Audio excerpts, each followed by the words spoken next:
नमस्कार. आपल्या सगळ्यांचे महाराष्ट्र सोशल न्यूज चॅनलमध्ये हार्दिक स्वागत. चला वळूया तर एका नवीन बातमीकडे. आजची बातमी. धुळे महानगरपालिकेकडून विविध नावांनी आकारल्या जाणाऱ्या करांवर माजी आमदार अनिल गोटे यांनी तीव्र आक्षेप घेतला आहे. एकाच सेवेसाठी वेगवेगळे कर आकारून नागरिकांची आर्थिक पिळवणूक होत असल्याचा आरोप त्यांनी केला. या विरोधात शिवसेनेच्या वतीने शहरातील मालमत्ताधारकांकडून कायदेशीर अर्ज भरून घेण्याची मोहीम राबविण्यात येणार असून प्रशासनाने याची दखल न घेतल्यास उच्च न्यायालयात दाद मागण्याचा इशाराही गोटे यांनी पत्रकार परिषदेत दिला. त्या गोष्टी मिळत नाही. कचऱ्याच्या शिक्यामध्ये मला कोटी रुपयाचा भ्रष्टाचार झाला पेपरवर ऑन पेपर कचरा उचलला जात नाही. मग तुम्ही मालमत्तातून भरता कशाला काय तुम्ही मालमत्तातून भरूच नका. आलं लक्षात. यासाठी आम्ही उद्यापासून लोकांच्या घरोघरी जाऊन कार्यालयात बसून नाही हा असा अर्ज भरून घेणार आहोत आणि आम्हाला कधी कुठल्याही न्यायालयात जाता आलं पाहिजे यासाठी त्याला आम्ही कायदेशीर स्वरूप देणार आहोत. त्या 10 रुपये कोणती स्टॅम्प तिकीट काय हे असे आम्ही 25,000 अर्ज भरून घेणार. आज प्रॉपर्टीला किती आपल्या शहरामध्ये 1,15,000 त्यापैकी आम्ही फक्त 25,000 भरून घेणार काय. आणि जर यांनी ऐकलं नाही तर आम्ही उच्च आणि सर्वोच्च न्यायालयाचे दरवाजे ठोठावणार आहोत. कारण याबद्दल सरकारने अनेक कायदे केलेले. रस्त्याला खड्डे पडले तर त्या स्थानिक स्वराज्य संस्थेला खड्डे भरले पाहिजे, त्याला दोषी धरलं पाहिजे. त्या सगळ्याचा आधार घेऊन आम्ही कायद्याच्या तरतुदीप्रमाणे या इकडे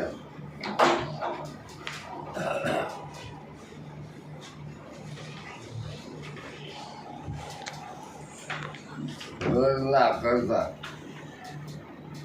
बेकायदेशीरपणे आणि कायद्याचं उल्लंघन करून किती नंबरचं करामध्ये 127 कर्माचा भंग करून वेगवेगळे कर लावलेले आहेत. उदाहरणार्थ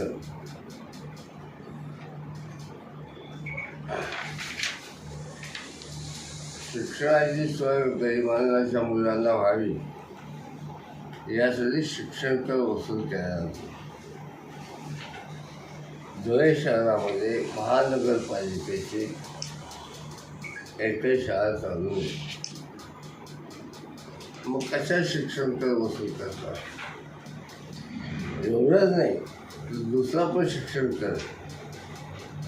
एक आहे राज्य शासनाचा आणि दुसरा आहे विशेष शिक्षण कर. आता विशेष शिक्षण कर कुठला आहे त्याचा कुठेच खुलासा नाही.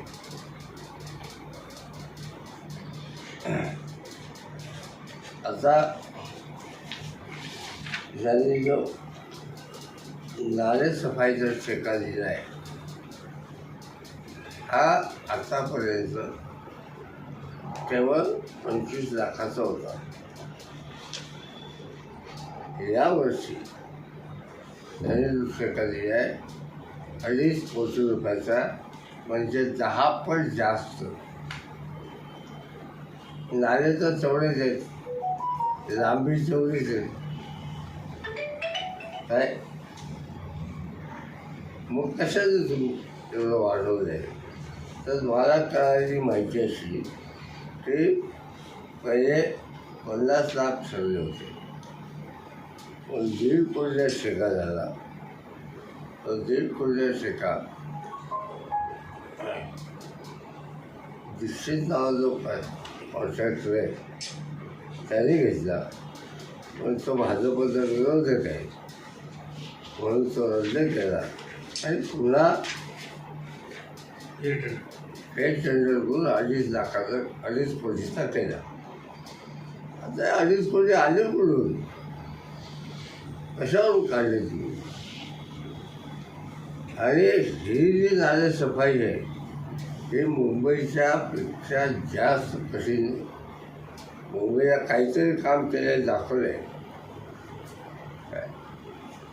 इथे काही काम झालेलं नाही.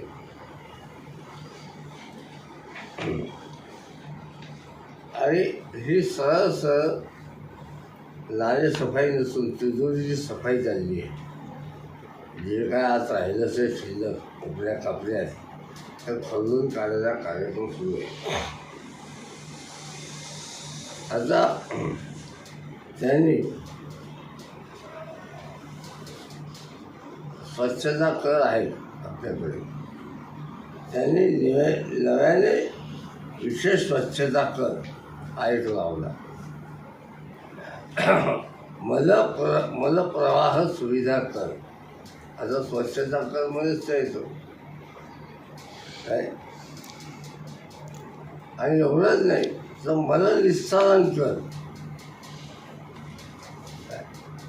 आता याच्यावर काय मलप्रवाह कर काय, मलनिस्सारण कर काय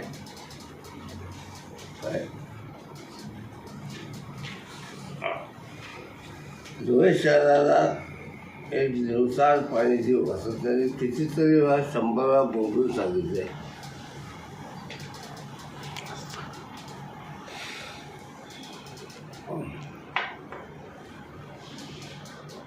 आजही धुळे शहराला अनेक भागामध्ये आठवडा पाणी येत नाही. महापालिका सांगते 5 दिवसांनी पाणी देऊ. मग कुठे गेलं आहे एवढे पैसे गेले कुठे? 309 कोटी रुपये पाणी पुरवठा खर्चला आतापर्यंत. 309 घरांचा द्या काय.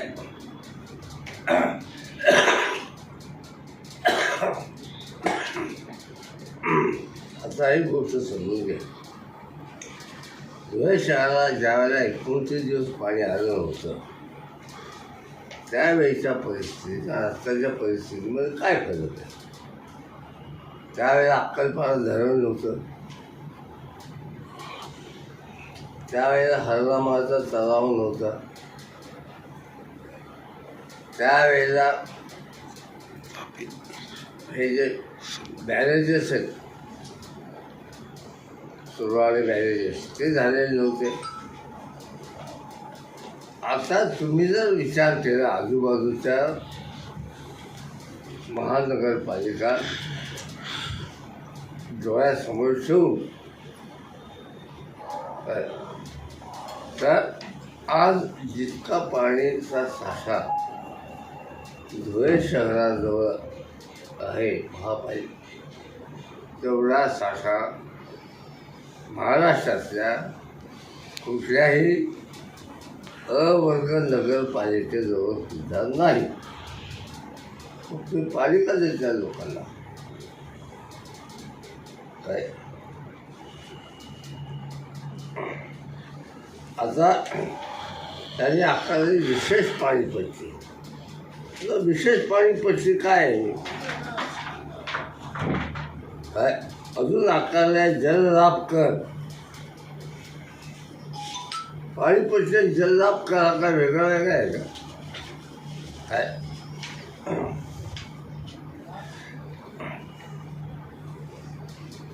आता तुम्हाला महत्त्वाची जी गोष्ट आहे ते पथकर यांनी आकारलं आहे. असं पथकर जर तुम्ही धुळेकरांकडनं वसूल करता याशिवाय सरकारकडून जे येतात रस्त्यासाठी पैसे, यांनी या वॉर्डात पैसे आणले त्या वॉर्डात पैसे आणले, मग रस्ते कुठे रस्त्याची अवस्था किती बिकट आहे. तर मी पुन्हा याच्यामध्ये माजी महापौर सौभाग्यवती प्रतिभाताई शिवाजीराव चौधरी यांच्या रस्त्याचं उदाहरण दिले. आता वृक्ष संवर्धन कर वसूल केला जातो. आम्ही त्यांना गेल्या 1 वर्षापासून माहिती मागतो की किती झाडं लावली तुम्ही, किती पैसे खर्च झाले, किती झाडं जिवंत आहेत, काही हिशोब नाही. काय आगीच्या बॉम्बांची अवस्था तुम्हाला माहिती आहे. अख्खा घर जळून गेल्यावर मग बॉम्ब येतो. काय जो अग्निशमनकर त्यांनी लावलाय. आता या सगळ्या आणि धुळेकरांकडून असे वेगवेगळे कर लावून उद्देश एकच आहे. वेगवेगळे नावं देऊन पैसे वसूल केले जातात आणि हे पैशावर महानगरपालिकेतले सर्व गुंड पोचले जात आहेत. आज माझं स्पष्ट शब्दात सांगायचं 1,15,000 इतक्या मालमत्ता धुळे शहरात. त्यापैकी 56,000 हे पारिपट्टी धारक आहेत आणि 29,000 ज्यांच्याकडे नळ नाही तरी त्यांना 500 रुपये कर आहे. कारण तू पाणी पिता. काय मालमत्ता कराचे एकूण रकमेपैकी 40% वसुली होते.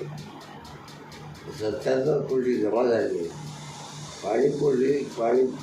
पाणीपट्टीचे 14 कोटी बातमी आवडल्यास चॅनलला लाईक व सबस्क्राईब करा व दररोज अशा नवनवीन बातम्या पाहण्यासाठी चॅनलला फॉलो करा. धन्यवाद.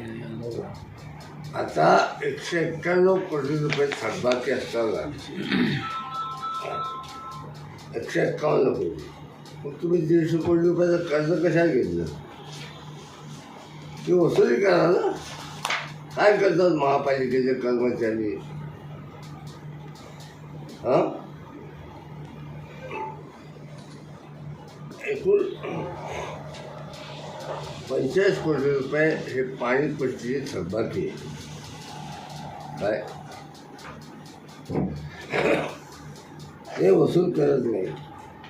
तर म्हणजे मालमत्ता कर आणि पाणीपट्टी हे मिळून 181 कोटी रुपये 189 कोटी रुपये हे थकबाकी आहे.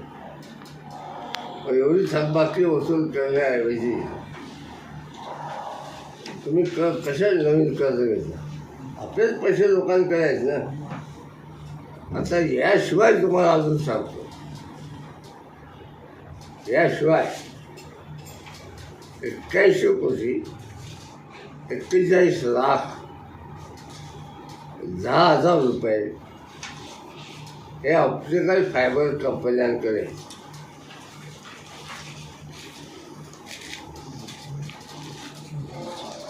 पुन्हा सांगतो आकडा 81 कोटी 41,10,000 रुपये हे ऑप्टिकल फायबर कंपन्यांकडे आहे. धुळे शहरामध्ये 220 किलोमीटर